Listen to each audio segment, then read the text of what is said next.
আমাকে একটা আপু এত সুন্দর একটা কমেন্ট করেছে, যার কমেন্টটা কিনা আমি তোমাদের সকলের সামনে তুলে না ধরে থাকতে পারলাম না। সে কমেন্টটা করেছে ওই ভিডিওতে, যেই ভিডিওতে মানে কিছু কিছু ছাপড়ি ছেলে মেয়ে আছে আমাকে ভাইরাল করছে, আমার নাম্বার ভাইরাল করছে, আমার বাজে বাজে পিক এডিট করে পোস্ট করছে।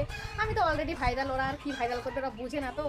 তো ওখানে একটা আপু কমেন্ট করেছে আমাকে, আইডির নাম হলো মুস্কান পারভিন। সে কমেন্ট করে বলেছে যে, হ্যাঁ দিদি ঠিক বলেছো, কিছু কিছু ছেলে মেয়ে আছে না, তাদের না ঘরে মনে হয় মা বোন নেই, সেই জন্য এরকম পিক দিয়ে স্টোরি দেয়, নাম্বার ভাইরাল করে। কিন্তু তুমি কিছু মনে করিও না, ওদের কথায় কান দিও না, তুমি তোমার নিজের কাজ করো, আমরা তোমার পাশে আছি, এমন সারা জীবন থাকবো, যতদিন বেঁচে আছি এইভাবে ভিডিও করতে থাকো দিদি। কতগুলো ছেলে মেয়ে আছে না আবাল তার কাটা, ওদের কোথায় না কান দিও না, কারণ কুকুর ভুগতে থাকবে পিছনের দিকে, রাস্তায় কুকুর তো ভুগতে থাকবে, তাই না দিদি? থ্যাংক ইউ আপু এত সুন্দর কমেন্ট করার জন্য। অবভিয়াসলি কুকুর তো ভুগতে থাকবেই, কুকুর কামড় দিলে আমরা কি তাদেরকে উল্টে কামড় দিব? কখনোই না।